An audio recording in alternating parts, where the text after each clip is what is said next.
Welcome back to the Ccna 200-301 series.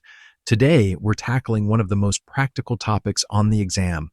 In Module 8, Lesson 5, we're diving into Fhrp redundancy protocols, or FHRPs, with a close look at Hsrp, the protocol that makes sure your default gateway never becomes a single point of failure. Let's open the terminal and walk through it together.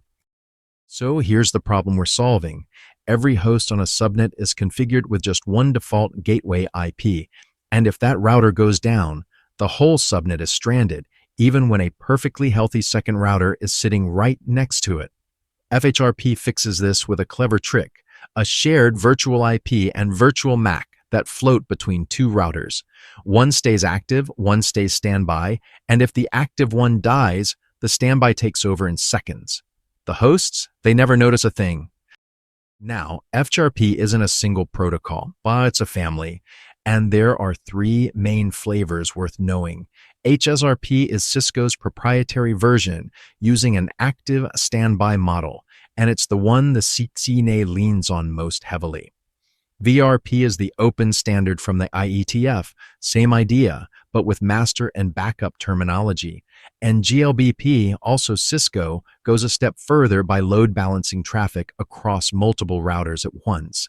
For the exam, keep your eyes on Hsrp, active standby with a shared virtual IP.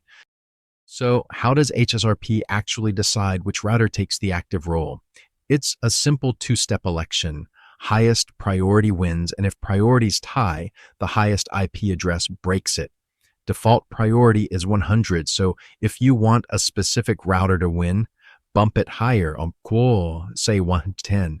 But there's a catch. Priority alone isn't enough. Without the preempt command, a router that recovers from a failure will sit in standby, even if it has the better priority. Pair higher priority with preempt, and your preferred router reliably takes the active seat whenever it's healthy.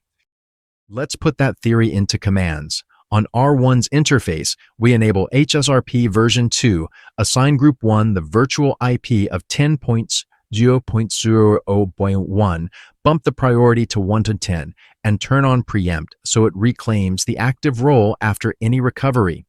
R2 gets the exact same group number and virtual IP, but we leave its priority at the default 100. That's what makes it the standby.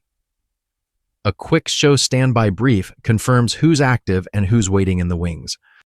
And that wraps up Fhrp redundancy. Next up in the series, we'll zoom out for a full Module 8 recap, tying Hsrp back together with the rest of the IP services you've learned.